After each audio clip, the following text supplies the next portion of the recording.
सभी का मंगल हो। नमस्कार।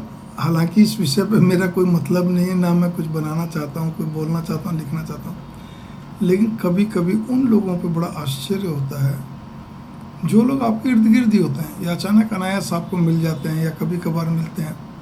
और ख़ास बात ये, वो हमेशा आपसे एक ही बात कहते हैं कि देखो जी, हमें तो कोई राजनीतिक से कोई मतलब नहीं है, ना हमें कोई रुचि इन चीज़ से, और अपना क्या लेना क्या देना, ऐसे कुछ अल्फाज बोलते रहेंगे। लेकिन अगर कहीं पे भी बात चले तो इमीडिएट स्टार्ट होते हैं, इमीडिएट जिसके भी पक्षधर होते हैं उसी पक्ष में बोलना शुरू करते हैं। यहाँ तक भी चलता है, आलोचना करते हैं, यहाँ तक भी चलता है। आलोचना होनी चाहिए, एक अच्छा आलोचक, लेकिन अच्छा आलोचक कौन?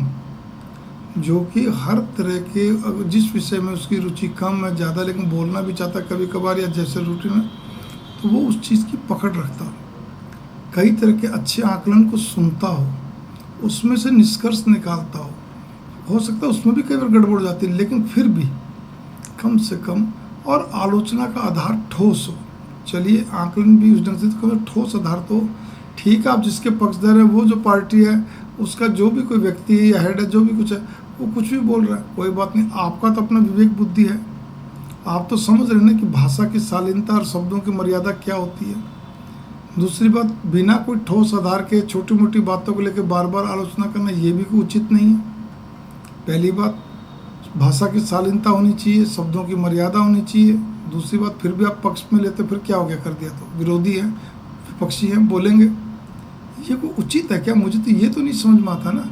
और कभी कभार कोई हमारे जैसे भी, ठीक है, कभी कभार हमारे बहुत अच्छे क्या कहते हैं आकलन करता है, मेरे को नाम लेने में भी कोई गुरेज नहीं, जैसे प्रदीप सिंह जी हैं, अनुपम मिश्रा जी हैं प्रयागराज से, ठीक है ना। ऐसे हैं कुछ बहुत अच्छे अच्छे लोग हैं जिनकी की आकलन की जो शक्ति है बहुत अच्छी है, जो कि अच्छे ढंग से बोलते हैं, अच्छे ढंग से क्या कहते हैं, पहले बड़े बड़े जर्नलिस्ट रह चुके हैं, मतलब बढ़िया ढंग से बेहतरीन। मैंने जो दो नाम बताए, ऐसे से कई हैं।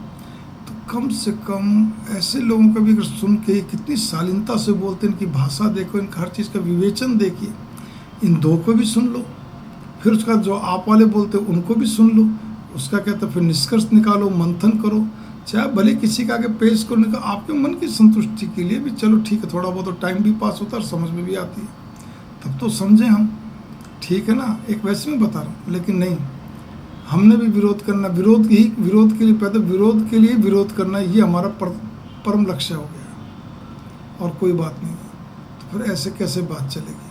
और कोई हमारे जैसा बोले तो फिर वो कहते जी आप तो अंधभक्त हो।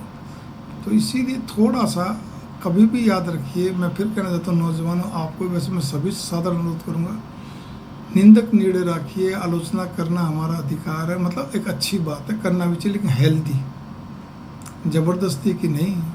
ज़बरदस्ती कम से कम, चलो आप कहते हो हमारा किसी से कोई लेना नहीं देना नहीं, कोई मतलब नहीं, कोई हमारे घर में रोटी नहीं डालता, अच्छी बात है।